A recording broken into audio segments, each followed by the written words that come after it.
Repórter Eco de hoje comemora os 50 anos da TV Cultura com um programa especial sobre alimentação, saúde e meio ambiente. Veja as reportagens de destaque. Os cientistas criam a dieta planetária que garante alimento saudável para a população sem causar danos à natureza. Uma pesquisa recente mostra que a redução drástica de espécies de insetos poderá gerar impacto na produção de alimentos. E especialistas alertam para o perigo do uso excessivo de agrotóxicos na agricultura brasileira.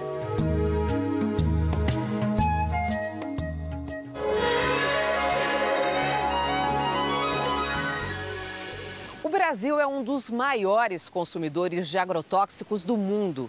Segundo a Organização das Nações Unidas, o uso intensivo dos pesticidas pode afetar a saúde dos trabalhadores, da população e do meio ambiente.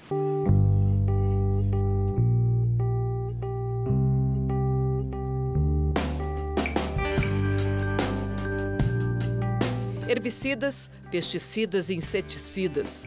Produtos químicos, alguns classificados como extremamente tóxicos, são usados para proteger as lavouras e garantir produtividade no campo. Em 2015, o Ministério da Agricultura e Pecuária autorizou ao longo do ano o registro de 139 novos agrotóxicos. Em 2018, foram 450 novos registros, uma quantidade 3 vezes maior. Em 2019, só nos primeiros 42 dias do governo de Jair Bolsonaro, o Ministério da Agricultura e Pecuária autorizou o registro de 57 novos produtos contendo agrotóxicos. É mais de um por dia. A maioria dos ingredientes é conhecida do mercado. A novidade é que eles agora podem ser aplicados em outras culturas e fazer parte de novas combinações químicas. O toxicologista e professor de medicina da USP, Anthony Wong, diz não ser contrário ao uso de defensivos agrícolas, mas admite que o país é muito permissivo. E o Brasil tem uma fronteira no lado oeste extremamente aberta. Então nós recebemos agrotóxicos de baixíssima qualidade, feito por laboratórios sem nome, tá certo? Contrabandeados das fronteiras brasileiras. 30% dos agrotóxicos utilizados no Brasil são proibidos na União Europeia. Nós utilizamos uma média, por exemplo, para os estados do Centro-Sul no Brasil, uma média de 12 a 16 quilos por hectare. Então utilizamos muito também. Se nós compararmos com a União Europeia, os países que mais usam cerca de 2 quilos por hectare. E com relação à forma, quer dizer, a como nós utilizamos a pulverização aérea, que é uma prática proibida na União Europeia desde 2009. A geógrafa da Universidade de São Paulo, Larissa Bombardi, propõe uma reflexão sobre como, quanto e o que se usa nas lavouras brasileiras. 35 agrotóxicos proibidos na União Europeia são utilizados na soja no Brasil. Agora, a União Europeia importa a soja do Brasil, mas importa só para consumo animal. A União Europeia não admite o uso da soja brasileira para consumo humano. A pesquisadora é autora do Atlas, que mapeia o uso de agrotóxicos no Brasil e compara com a realidade da agricultura na União Europeia, bloco de países considerado bastante rigoroso. Nós temos, por exemplo, autorizado para o feijão o uso de malationa. Malationa é um inseticida de uso agrícola e também ele é utilizado nas campanhas de saúde pública no combate aos vetores de dengue, chikungunya, zika. E a gente permite um resíduo no feijão que é 400 vezes maior do que o resíduo permitido na União Europeia. A geógrafa usa o exemplo do agrotóxico mais consumido no Brasil. O glifosato é muitas vezes aplicado com pulverizações aéreas, o que aumenta o risco de contaminar moradores, rios e lavouras vizinhas. Resíduo de glifosato na água, nós permitimos no Brasil um resíduo 5.000 vezes maior do que o resíduo permitido de glifosato na água potável na União Europeia. Estamos falando de água potável. enquanto a Organização Mundial de Saúde alerta para o risco do glifosato ser potencialmente cancerígeno para os seres humanos, a Anvisa divulgou recentemente uma reavaliação toxicológica do produto e concluiu que ele não apresenta, por exemplo, características mutagênicas e carcinogênicas e não se enquadra nos critérios de proibição previstos na lei. A agência informa que se baseou também em análise de amostras de alimentos e de água para consumo humano.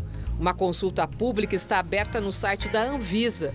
A sociedade civil vai poder se manifestar até o dia 6 de junho de 2019.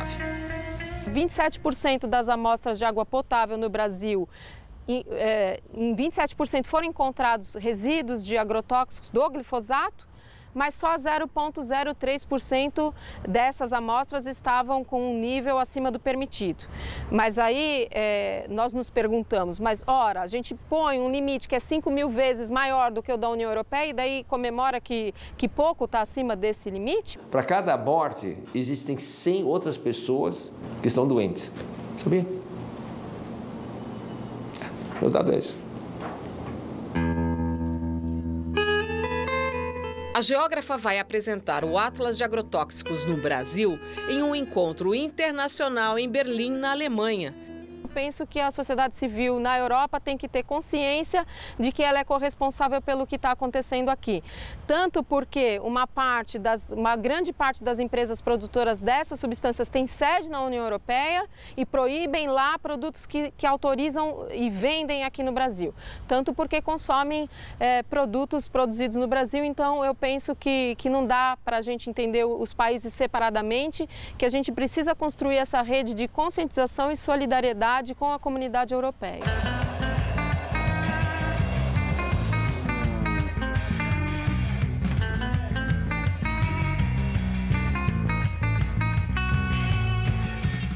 Você acompanha agora alguns dos fatos e pesquisas na área de meio ambiente, que tem destaque aqui no Repórter Eco.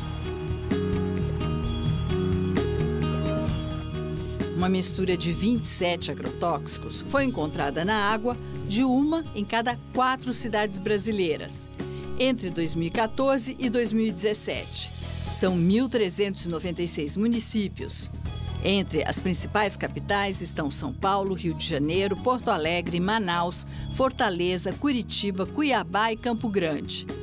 Dos 27 pesticidas, 16 são classificados pela Anvisa como extremamente ou altamente tóxicos e 11 estão associados a doenças como câncer. Os dados são do Ministério da Saúde e foram obtidos em um trabalho conjunto do Repórter Brasil, da Agência Pública e da ONG suíça Public Eye.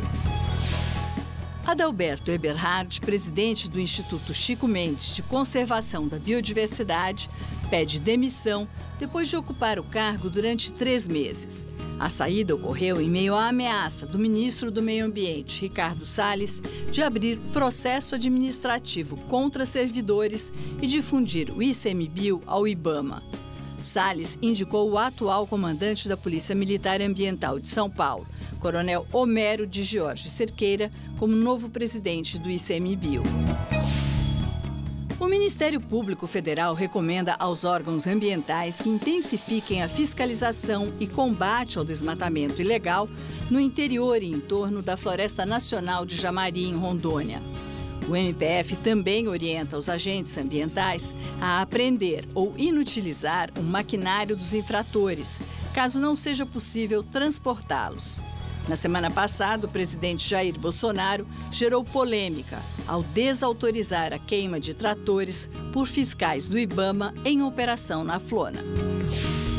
Câmara Municipal de São Paulo aprova em segunda votação o projeto de lei que proíbe o uso de canudos plásticos na cidade. Restaurantes, bares, hotéis, padarias e outros estabelecimentos comerciais poderão oferecer ao consumidor apenas canudo em material reciclável, comestível ou biodegradável. O projeto de lei de autoria do vereador do PV, Reginaldo Trípoli, segue agora para a sanção do prefeito Bruno Covas. E você vai ver daqui a pouco. A dieta que garante saúde para a população e para o planeta. E a seguir, o declínio rápido de espécies de insetos pode gerar impacto na produção mundial de alimentos. O Repórter Eco especial dos 50 anos da TV Cultura volta logo mais.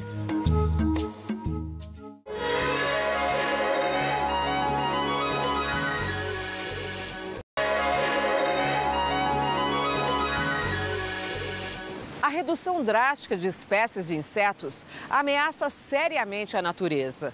Consequência da agricultura intensiva, do uso sem controle de agrotóxicos e das mudanças climáticas. O desaparecimento dos insetos pode ter forte impacto na produção de alimentos.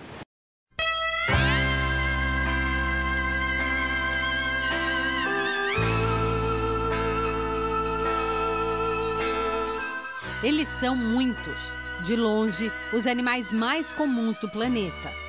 É uma quantidade enorme de espécies, a gente tem muito ainda para descobrir, muito ainda para pesquisar. Então a gente tem uma ideia assim, de 1,5 milhão, 1 milhão e pouco de espécies descritas, que alguém já estudou, já nomeou e existem nos museus, nos institutos de pesquisa. Porém, esse número pode chegar até 30 milhões e alguns autores falam em 80 milhões.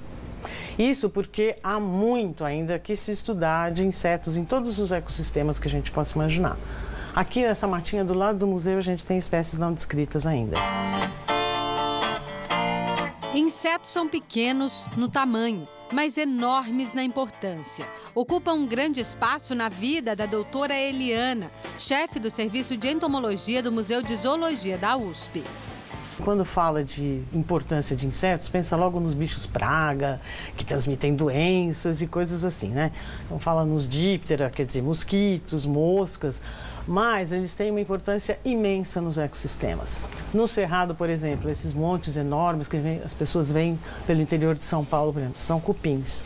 Então eles têm uma importância muito grande, os cupins têm uma importância muito grande nos ecossistemas tropicais, no solo, por exemplo, revolvendo o solo. Então, na medida que eles fazem suas galerias, fazem seus ninhos, eles vão modificando esse solo, aerando, então propiciam uma ciclagem de nutrientes também, porque são detritívoros. 10%, nem isso, das espécies de cupins são pragas. A gente conhece umas 3 mil no mundo e a maior parte das espécies de cupim, por exemplo, não come madeira. Insetos garantem a ciclagem dos nutrientes na terra, a decomposição de matéria orgânica e a polinização. O primeiro relatório temático sobre polinização, polinizadores e produção de alimento no Brasil mostra o quanto a agricultura brasileira depende de abelhas, mariposas, borboletas e besouros. Os pesquisadores fizeram as contas e descobriram que se precisássemos pagar pelos serviços ambientais prestados pelos polinizadores, deveríamos ter desembolsado, só em 2018, 43 bilhões de reais. E essa cifra poderia ser ainda maior. A perda total de todos os polinizadores influenciariam diretamente 56% dos países do nosso planeta. Isso sem contar no impacto no valor nutricional do alimento que nós estaríamos consumindo, porque a boa polinização, além de ser importante, né, para a geração de frutos, ela também é importante na qualidade do alimento que você come. Então, quanto mais o alimento estiver polinizado, melhor é a qualidade nutricional, né? O fruto ele vem mais carnoso, né? Ele vem mais atrativo, né? E a longevidade do alimento também ela é maior. Eu acho que a principal ameaça mesmo é desmatamento, principal, e agrotóxico, da forma que é usado, da forma errônea que é usada, não precisava ser assim. Então, por exemplo, quando passa um avião pulverizando, aquilo vai embora, né? Vai para outras áreas, para as áreas, por exemplo, uma área de cerrado ao lado de uma plantação, uma área de floresta. Então, isso eu acho que são as principais ameaças, não só para os polinizadores, para insetos em geral, né? Estudos internacionais indicam que quase metade de todas as espécies de insetos está em rápido declínio em todo o mundo. Um planeta sem eles pode ser também um planeta sem vida. A história evolutiva da vida é uma história de extinções normais. Só que nós estamos promovendo extinções em larga escala. Isso não tem dúvida, isso a gente já sabe, é bastante documentado. Então, assim, não é a extinção daquele bichinho. Não, é que normalmente quando você fala extinção de um grupo é porque já está extinguindo. Já outros grupos vão junto. Outras relações vão desaparecer. Então, dentro do ecossistema, tem grupos que são chave, né? Como os insetos sociais, né? Cupim, formiga, vespa, abelha, são considerados insetos-chave importantíssimos dentro do ecossistema. Existe uma coisa ética, nós temos esse direito de acabar com essas espécies, de acabar com o ecossistema. É que, em geral, as pessoas quando falam isso, falam no mar, e os insetos são fundamentais nos ecossistemas, mesmo para nós.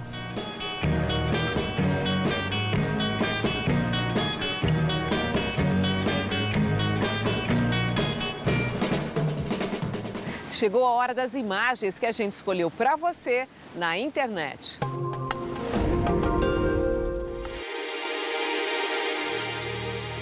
Uma história que merece ser lembrada. 11 países africanos participam de um plano arrojado: semear uma grande muralha verde na África. O enorme corredor de árvores e plantas terá cerca de 8.000 quilômetros de comprimento por 15 quilômetros de largura. Vai cruzar o continente africano de oeste a leste, desde o Senegal, no Atlântico, até o Djibouti, no Golfo de Aden, passando por 2 grandes desertos, o Saara e o Sahel. A ideia surgiu há mais de 60 anos, mas começou a ser colocada em prática só em 2007. O objetivo é bloquear o vento e a areia, impedir o avanço da desertificação, recuperar o solo, reter a água e garantir a produção de alimento para a população. União Africana, Jardins Botânicos do Reino Unido, ONU e Banco Mundial participam do projeto, que deve ser concluído em 2020, ao custo de 8 bilhões de dólares, cerca de 32 bilhões de reais.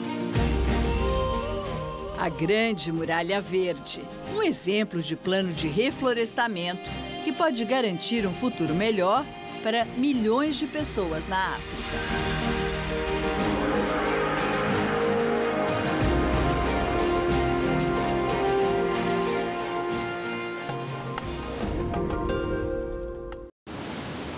E você vai ver a seguir: os princípios da dieta da saúde planetária, boa para o corpo e para o meio ambiente. O Repórter Eco especial dos 50 anos da TV Cultura volta daqui a pouco.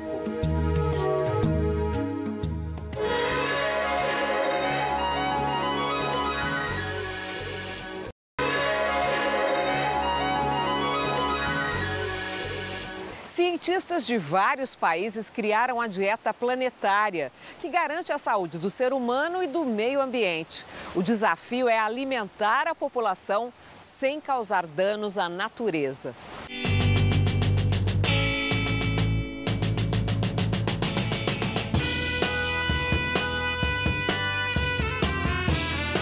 Plantações de soja, milho, trigo e arroz espalhadas pelo planeta. Alimentos para a maioria dos cerca de 7 bilhões e 700 milhões de habitantes da Terra. Mas o custo é alto. 70% de toda a água doce é usada para a irrigação. Os agrotóxicos e fertilizantes contaminam os rios. O uso intensivo do solo esgota nutrientes. O desmatamento destrói a biodiversidade e intensifica as mudanças climáticas. A criação de gado gera impactos semelhantes. Os animais emitem metano, potente gás na intensificação do efeito estufa. Com a sobrepesca, os oceanos estão esvaziados de espécies.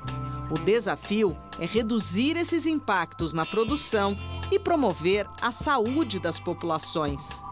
A escolha dos tipos de alimentos que nós usamos para preparar as refeições diárias pode salvar vidas, ajudar a reduzir os gases na atmosfera que aceleram as mudanças climáticas, preservar a água e evitar a extinção de espécies. É a chamada dieta planetária. Ela foi criada por cientistas de várias especialidades e publicada na revista médica The Lancet do Reino Unido. A nutricionista Patrícia Jaime é professora da Faculdade de Saúde Pública da USP. Integrante da equipe de elaboração do Guia Alimentar para a População Brasileira, a pesquisadora também se dedica ao tema saúde global e sustentabilidade. Durante muito tempo, se pensou em recomendações nutricionais que tem mais de 100 anos que são publicadas pela ciência, só do ponto de vista biológico, fisiológico, ou seja, quanto que as pessoas precisam consumir de diferentes grupos alimentares para garantir a sua saúde e prevenir algumas doenças. Essa foi a primeira vez que foi lançada uma dieta ou recomendações alimentares que levam em consideração não só a saúde, mas também a sustentabilidade. Você acha que é uma causa justa pensar no planeta quando se alimenta? Com certeza, porque a gente vive em sociedade, né? Então, no fim das contas, o que vai fazer bem para todo mundo é mais importante do que o que teoricamente faria bem só para mim.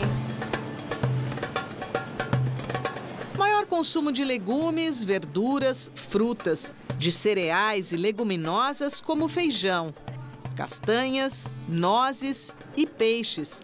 A dieta planetária propõe uma diminuição de alimentos de origem animal. Pensando em refeições, as grandes refeições, almoço e jantar, numa semana nós teríamos 14 grandes refeições. Só 7 dessas devem conter alimentos de origem animal. Carne bovina, carne suína deve entrar no cardápio em somente uma refeição. Frango em 2 refeições, peixe 2 refeições e ovos 2 refeições. Além disso, tem os leites e os derivados dos leites, que são os queijos, que são garantidos nessa dieta numa quantidade um pouco maior do que as carnes e os ovos. Ia reduzir vários problemas de saúde e também ambientais, né? Então acho que sim, dá para seguir, é uma ideia boa. O médico Arnaldo Lichtenstein, clínico geral do Hospital das Clínicas, afirma que a dieta planetária faz bem à saúde. Primeiro, pouca caloria. Isso diminuiria muito a obesidade no mundo e essa obesidade, consequentemente, diminuiria mortes. Mortes por pressão alta, morte por diabetes. Segundo, tem pouco carboidrato. Isso também é muito útil. E os carboidratos seriam na forma de, por exemplo, pão integral ou massas integrais, o que também é muito bom para a saúde. Terceiro grande ponto é que gordura seria na forma da gordura boa, por exemplo, nozes, azeite de oliva. Outro grande ponto bom é a diminuição de carne, e isso também diminuiria muitos problemas de saúde. Ao falar em dieta planetária, também não podemos esquecer que quase 800 milhões de habitantes do planeta passam fome.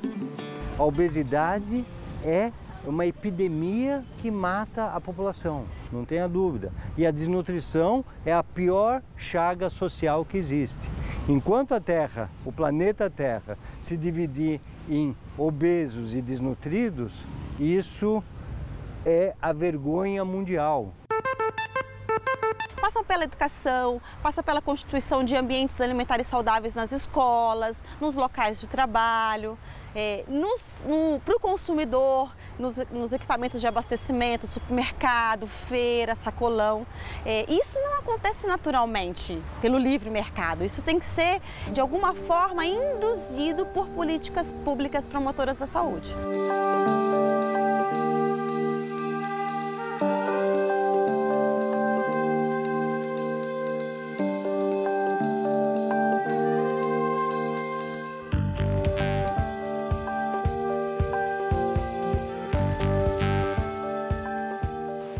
você pode rever as reportagens pelo Cultura Digital. É só baixar o aplicativo gratuitamente no seu celular. Acompanhe o programa também pelo youtube.com/Repórter Eco TV Cultura. E não esqueça de curtir a nossa página no Facebook. E a gente encerra hoje com um trecho do relatório da revista médica Lancet, que recomenda a dieta da saúde planetária. Os regimes alimentares atuais estão levando a Terra além de seus limites e são fonte de doenças. São uma ameaça ao mesmo tempo para as pessoas e para o planeta. Repórter Eco especial dos 50 anos da TV Cultura. Até o próximo programa.